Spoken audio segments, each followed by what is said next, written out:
আন্ডারে যে ফেরেশতাগুলি রয়েছে তারা আমার নামে গুনাহ লিখতেছে, দরকারটা কি? অতএব আমার দরকার নাই। আমার কথা হচ্ছে আমি রাসূলকে ভালোবাসি, এই মাদ্রাসাকে আমিও ভালোবাসতে চাই। কথা ক্লিয়ার? মাদ্রাসাকে ভালোবাসবেন, মাদ্রাসাকে ভালোবাসবেন, এর পরিণতি পাবেন, এর পুরস্কার পাবেন জান্নাতে। আগস্টের আগে যা হয়েছে হয়েছে, ভুলে যান ওই দিনগুলোকে। আগামী দিনে ভালোভাবে বাঁচতে শিখেন, ইসলাম নিয়ে বুক টান করে নিয়ে বাঁচতে শিখেন, ইসলামকে প্রচার করেন, এই মাদ্রাসাকে মহব্বত করেন। যদি এই মাদ্রাসাকে মহব্বত করেন, হয়তো আল্লাহ সুবহানাহু ওয়া তাআলা এই মাদ্রাসার মহব্বতের উসিলায় কাল কিয়ামতের ময়দানে আপনাকে জান্নাতে দিবে। সুবহানাল্লাহ। বলতেছি এই দুনিয়ার বুকে অনেক বাধা আসবে, অনেক খারাপ কথা আসবে আপনার নামে, আপনার নামে অপবাদ আসবে। আপনি মসজিদের সভাপতি হয়েছেন, আপনার নামে অনেক কুসংস্কার কথা আসবে, ওইদিকে কান দেওয়া যাবে না। আমার কথা একটাই, আমাকে আল্লাহ এই ক্ষমতাই দিয়েছেন, আল্লাহ সুবহানাহু ওয়া তাআলা যতদিন আমাকে এই দায়িত্ব রাখবেন, আমি ততটাই এই মাদ্রাসা, এই মসজিদকে আমি চালাবো। وما خلقت الجن والإنس إلا ليعبدون ما أريد منهم من رزق وما أريد أن يطعمون إن الله هو الرزاق ذو القوة المتين وقال رسول الله صلى الله عليه وسلم حب الدنيا رأس كل خطيئة।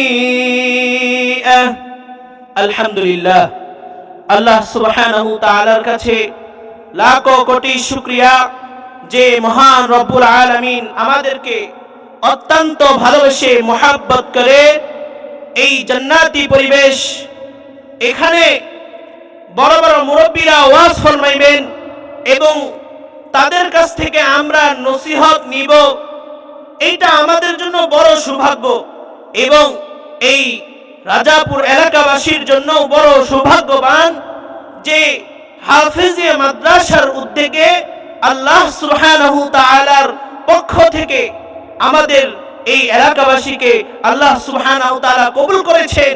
এই জন্য আল্লাহ সুবহানাহু ওয়া তাআলা এরকম জান্নাতি পরিবেশ করার মতো তৌফিক দান করেছেন, এই জন্য বলি আলহামদুলিল্লাহ। অতঃপর লক্ষ কোটি দরুদ সালাম সাইয়্যিদুল মুরসালিন রাহমাতুল লিল আলামিন, যেই নবীকে সৃষ্টি না করলে কোনো কিছু সৃষ্টি হতো না, যেই রাসূলকে সৃষ্টি না করলে এই জমিন আসমান এবং আমি সহ আপনিও হোক বা অন্য যে কেউ হোক, রাসূলকে সৃষ্টি না করলে এই দুনিয়ার কোনো কিছু সৃষ্টি হতো না। সেই নবীর প্রতি আমরা অন্তরের স্থল থেকে একবার দরুদ পাঠ করি সাল্লাল্লাহু আলাইহি ওয়াসাল্লাম। মেরে মুহতারাম হাজিরিন, আমি একটি আয়াত তেলাওয়াত করেছিলাম 27 নম্বর পারার 2 নম্বর পৃষ্ঠায়। আল্লাহ সুবহানাহু ওয়া তাআলা বলে দিলেন, ওয়ামা খালাকতুল জিন্না ওয়াল ইনসা ইল্লা লিয়াবুদুন। এই আয়াতের অর্থ হচ্ছে আমি জিন ও ইনসানকে সৃষ্টি করেছি একমাত্র আমার ইবাদত করার জন্য।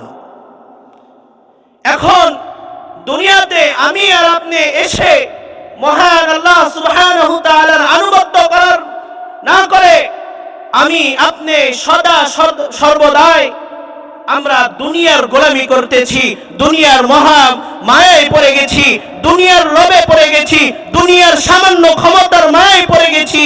আজকে আমরা আল্লাহকে ভুলে গিয়েছি, রাসূলকে ভুলে গিয়েছি, উলামায়ে কেরামদেরকে ভুলে গেছি। আজকে আমাদের মস্তিষ্ককে অন্য জায়গায় খাটিয়ে আজকে হুজুরকে চিনি না, আজকে মাদ্রাসাকে চিনি না। কারণ একটাই, আজকে আমি আপনি আল্লাহর অনুগত্য করছি না, আল্লাহ তাআলার ইবাদত করছি না। কারণ আল্লাহ সুবহানাহু ওয়া তাআলা বলেন, যেই বান্দা আমার হুকুম অনুযায়ী চলবে সেই কামিয়াবি হয়ে যাবে। এই জন্যই তো 5 ওয়াক্ত নামাজের সময় মুয়াজ্জিন সাহেব হাইয়া আলাস সালাহ বলে তোমরা কামিয়াবির দিকে আসো, হাইয়া আলাল ফালাহ তোমরা কল্যাণের দিকে আসো। হাদিস শরীফের মধ্যে আছে ইন্না সালাতা তানহা আনিল ফাহশাই ওয়াল মুনকার, নিশ্চয়ই নামাজ মানুষকে সমস্ত ফাহিশা কাজ থেকে বিরত রাখে, নিশ্চয়ই নামাজ মানুষকে অশ্লীলতার কাজ থেকে বিরত রাখে। এবার আসেন, সময় সংক্ষিপ্ত হওয়ার কারণে আপনাদের মাঝে কয়েকটি কথা আপনাদের সামনে বলবো।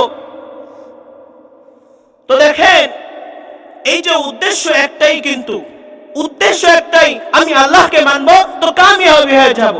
তাবলীগের বয়ানে বলতে বলেন ইয়া আইয়ুহান নাস কুলু লা তুফলিহুন, হে লোক সকল তোমরা এই কালেমাকে বিশ্বাস করো তোমরা কামিয়াবি হয়ে যাবে। ঈমানে মুফাসসালের মধ্যে আছে আমানতু বিল্লাহি কামা হুয়া, আল্লাহর উপর ঈমান আনো।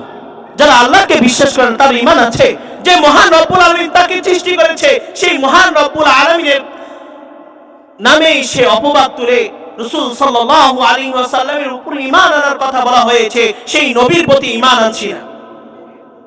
পরিষ্কার কথাই বলতে চাই, তুমি যে হও না কেন, তুমি বড় ক্ষমতাবান হতে পারো, তোমার ক্ষমতা যে হায়াত দেওয়া হয়েছে সে হায়াত পর্যন্তই তোমার ক্ষমতা থাকবে, আর কিয়ামতের ময়দানে তোমার কোনো ক্ষমতায় দেখা হবে না, কবরের মধ্যে তোমার কোনো ক্ষমতা হবে না, যখন মৃত্যু আসবে তোমার কোনো অস্তিত্ব থাকবে না।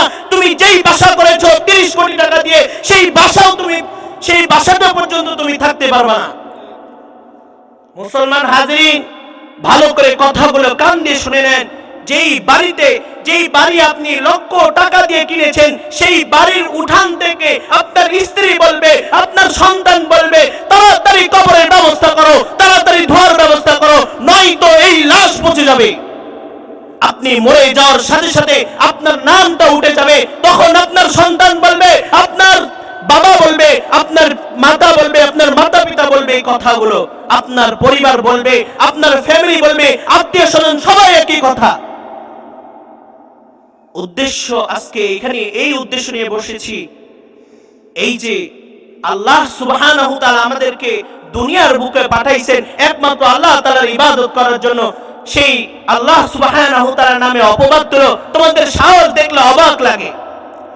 তোমরা যদি এটাকে স্বাধীনতা বলো যে রাসূলের নামে তুমি কেলেঙ্কারি করবে, আল্লাহর নামে কেলেঙ্কারি করবে, তুমি যদি এটাকে স্বাধীনতা বলো তাহলে তোমার জিহ্বাকে কেটে দেওয়ার মতো এটাই আমাদের স্বাধীনতা।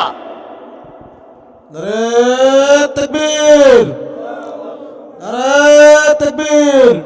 সম্মান করে না তার কোন দুনিয়াতে কোনো সম্মান নাই। যারা আল্লাহকে বিশ্বাস করে, যারা আল্লাহর উপর ঈমান আনয়ন করে, যে রাসূলকে বিশ্বাস করে, যে রাসূলের সুন্নাতকে দাবি করে, যে রাসূলের সুন্নাতকে মানে, সেই হলো প্রকৃত আশিক, সে হলো আল্লাহর বান্দা। পরিষ্কার কথা বলতে চাই, এই দুনিয়ার বুকে, এই বাংলাদেশের জমিনের মধ্যে হয়তো চাঁদাবাজ থাকবে, নয়তো আমরা থাকবো। এই দুনিয়ার বুকে কোনো চাঁদাবাজ থাকতে পারবে না, এই দুনিয়ার বুকে কোনো ছিনতাইকারী থাকতে পারবে না ইনশাআল্লাহ। হ্যাঁ, থাকতে পারবে না। কখন? যখন আল্লাহর আইন অনুযায়ী এই বাংলাদেশকে, গোটা পৃথিবীকে আপনি চালাবেন, তখনই আল্লাহ সুবহানাহু ওয়া তাআলা বরকত দিবে। বরং এই দুনিয়ার বুকে কোনো অপকর্ম, অপসংস্কৃতি থাকবে না। আজকে আমাদের যুবক ভাইয়েরা, আমি মনে করি এটা আপনাদের যে সন্তান, যেই সন্তানের বাবা, তার দোষ, মহল্লাবাসীর দোষ। আজকে যদি মহল্লাবাসী, ওই সন্তানের পিতা যদি আজকে যদি ওই সন্তানের প্রতি যদি আগ্রহ থাকতো, ওই সন্তানের প্রতি যদি শাসন থাকতো, আজকে বিভিন্ন জায়গায় নারী নিয়ে এসে মঞ্চের মধ্যে নাচানাচি থাকতো না। কোরআনের আয়াতের মধ্যে বলে দিয়েছেন وقال الذين كفروا ربنا أرنا الذين أضلانا من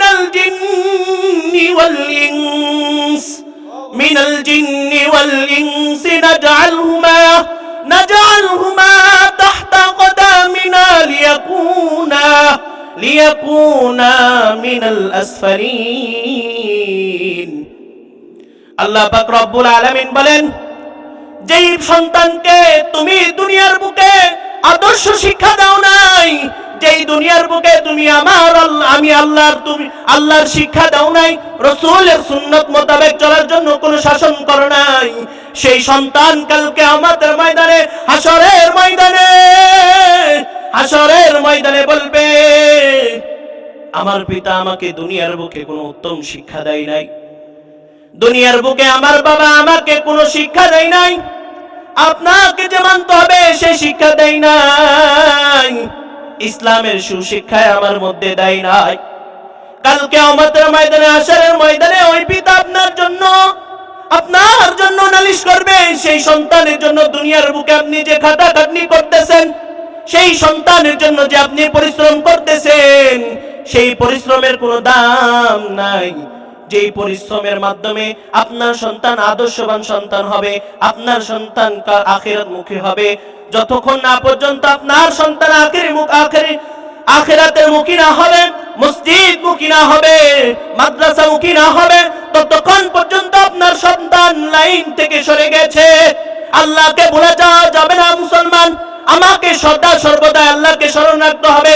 দুনিয়ার মায়ায় পড়ে গেলে, দুনিয়ার যে মায়ায় যদি আমি পড়ে যাই, এর মধ্য দিয়ে আমাকে আল্লাহকে স্মরণ করতে হবে।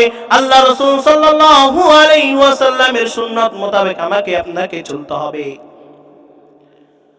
সম্মানিত হাজিরিন, আজকে আমাদের যে এলাকায় যে মাদ্রাসা রয়েছে, এটা আমাদের এলাকাবাসীর জন্য বড় সৌভাগ্যবান। দেওবন্দের সিলসিলায় আমাদের এলাকায় একটি মাদ্রাসা চলতেছে, এটার উপর আপনার আমার নজর রাখা দরকার। বিগত দিনে কে চালাইছে, কে কি করলো, তাদের প্রতি হিংসা আছে বিদায় আপনি মাদ্রাসাতে দান করছেন না, এটা মনে করি আপনার ভিতরের সমস্যা আছে। আপনি বিগত দিনে কে পরিচালনা করলো, কে কি করলো, ওটা আমার দেখার টাইম নাই। এটা রাসূলের মাদ্রাসা, আল্লাহ রাসূলের মাদ্রাসা মানে আমাদের মাদ্রাসা। আর আমি যদি রাসূলের আশিক হই, তাহলে মাদ্রাসার প্রতি আমারও কুদৃষ্টি থাকার কথা। মনে রাখবেন, ভালো করে মনে রাখবেন, বিগত দিনে 5 আগস্টের আগে যা হয়েছে, ভুলে যান ওই দিনগুলোকে। আগামী দিনে ভালোভাবে বাঁচতে শিখেন, ইসলাম নিয়ে বুক টান করে নিয়ে বাঁচতে শিখেন, ইসলামকে প্রচার করেন, এই মাদ্রাসাকে মুহাব্বত করেন। যদি এই মাদ্রাসাকে মুহাব্বত করেন, হয়তো আল্লাহ সুবহানাহু তাআলা এই মাদ্রাসার মুহাব্বতের উসিলায় কাল কিয়ামতের ময়দানে আপনাকে জান্নাতে দিবে। সুবহানাল্লাহ। বলতেছি, এই দুনিয়ার বুকে অনেক বাধা আসবে, অনেক খারাপ কথা আসবে আপনার নামে অপবাদ আসবে। আপনি মসজিদের সভাপতি হয়েছেন, আপনার নামে অনেক কুসংস্কার কথা আসবে, ওইদিকে কান দেওয়া যাবে না। আমার কথা একটাই, আমাকে আল্লাহ এই ক্ষমতাই দিয়েছেন। আল্লাহ সুবহানাহু তাআলা যতদিন আমাকে এই দায়িত্ব রাখবেন, আমি তন্টাই এই মাদ্রাসা, এই মসজিদকে আমি চালাবো। আমাদের এই রাজাপুর এলাকার আশেপাশে এলাকার এমনও কথা শোনা গেছে যে বিগত দিনে ওই ছিল দেখে আমি এখন আর দান করব না। দান তো হচ্ছে আমি ওই লোককে দেখানোর জন্য দান করতেছি না। ওই লোক থাকতে আপনি দান করেন নাই, তো কি হয়েছে? এখন তো চলতেছে, এখন দান করেন। মাদ্রাসার দিকে ভালো চক্ষু দিয়ে তাকান। আপনি এই মাদ্রাসার প্রতি ভালো করে কথাগুলো মন দিয়ে শুনেন। এই মাদ্রাসার প্রতি যদি আপনি শয়তানি চক্ষু দিয়ে তাকিয়ে থাকেন, তাহলে খবরদার, খুব ভুল করবেন। মুসলমান শিখে গিয়েছে, বাংলার মানুষ বিপ্লব করতে শিখেছে, বাংলার মানুষ ইসলাম কি জিনিস এটা শিখেছে। আজকে বাংলার মানুষ শিখেছে, মানুষকে প্রতিবাদ করা শিখেছে, জালেমের বিপরীত যাওয়ার জন্য, জালেমের বিপক্ষে যাওয়ার জন্য মানুষ তৈরি হয়ে গেছে। মানুষ এখন আর মূর্খ নাই, মানুষ এখন বুঝতে শিখেছে আপনি মাদ্রাসার প্রতি কি দৃষ্টিতে তাকাইতেছেন, আর আপনি মাদ্রাসাকে কেমন মহব্বত করছেন। ভালো কথা, আপনি মাদ্রাসাতে মহব্বত করেন, কিন্তু পরের জায়গায় যদি মুনাফিকি করেন, তখন কি হবে? আল্লাহ তো কোরআনের মধ্যে বলে দিয়েছেন, ইন্নাল মুনাফিকিনা ফিদ দারকিল আসফালি মিনান নার। যারা মুনাফিকি করবে তাদের স্থান হবে একবারে জাহান্নামের নির্মম স্থান। এখন কথা হচ্ছে, মাদ্রাসার হুজুর কি করলো, মাদ্রাসার ছাত্র কি করলো, এইটা নিয়ে আপনি মানুষের কাছে গীবত করেন। এখন গীবতের হাদিস কি? যারা গীবত করে মানুষের নামে গীবত করে, তারা মায়ের সাথে সে জিনা করলো, 40 দিনের গুনাহ যে গুনাহ হয় ওই গুনাহ লেখা হয়। তাহলে আমার দরকারটা কি? যেই কথা বলার মাধ্যমে আমার জন্য গুনাহ লেখা হইতেছে, আমার ঘরে যে ফেরেশতাগুলি রয়েছে তারা আমার নামে গুনাহ লিখতেছে, দরকারটা কি? আমার দরকার নাই। আমার কথা হচ্ছে আমি রাসূলকে ভালোবাসি, এই মাদ্রাসাকে আমিও ভালোবাসতে চাই। কথা ক্লিয়ার? মাদ্রাসাকে ভালোবাসবেন, মাদ্রাসাকে ভালোবাসবেন, এর পরিণতি পাবেন, এর পুরস্কার পাবেন জান্নাতে। যদি রাসূলকে ভালোবাসতে থাকেন, যদি রাসূলকে ভালোবাসেন, তাহলে অবশ্যই আপনি এই মাদ্রাসাকে ভালোবাসবেন। আর যদি মাদ্রাসাকে ভালোবাসেন, কাল কিয়ামতের ময়দানে অবশ্যই অবশ্যই নবীর সুপারিশ পাবেন। আজকে যেই নবীর কারণে আমরা সম্মানী হয়েছি, যে কোরআনের কারণে আমরা সম্মানিত হয়েছি, পূর্বের জামানার নবীরাও কিন্তু আমাদের সাথে, আমাদের নবীর সাথে সাক্ষাৎ করার জন্য অনেক চেষ্টা করেছে, আল্লাহর কাছে দরখাস্ত করেছে, কিন্তু পারে নাই। মনে রাখেন, বাংলাদেশের মানুষ এখন সব শিখে গেছে। বাংলার মানুষ ইসলাম কি জিনিস এটা শিখে গিয়েছে। বাংলার মানুষ ইসলাম শিখে গিয়েছে। বাংলার মানুষ স্বাধীনতা, পরিষ্কার কথা, স্বাধীনতা শিখে গিয়েছে। মানুষ এখন আর ওই দিন নাই যে মানুষের মুখকে আটকিয়ে রাখার মতো, ওই দিন আর নাই। ভুলে যান ওই দিনকে, যেই ছাত্রদের উসিলায়, যেই ছাত্রদের রক্তের বিনিময় আবার বাংলাদেশ আমরা ফিরে পেয়েছি। সেই বাংলাদেশের কদর করেন, সেই ছাত্রদের কদর করেন। এই জন্য মুসলমান হাজিরিন, কথা হচ্ছে একটাই, সর্বপ্রথম আমাকে ঈমান আনতে হবে। ঈমান আমাকে মজবুত রাখতে হবে। আল্লাহর উপর ঈমান আমাকে সদা সদা সর্বদাই, আমি দুনিয়ার যত খারাপ কাজ থাকি না কেন, আর দুনিয়ার যেই ভালো কাজই থাকি না কেন, আমাকে সদা সর্বদাই আল্লাহরকে স্মরণ রাখা, আল্লাহর উপর ঈমান আনা, রাসূল সাল্লাল্লাহু আলাইহি ওয়াসাল্লামের উপর ঈমান আনা। যদি আমার ঈমানকে সঠিক থাকে, আমার ঈমানকে ধরে রাখতে পারি, তাহলে এই দুনিয়াতেও কামিয়াবি, আমি আখিরাতেও কামিয়াবি হয়ে যাব।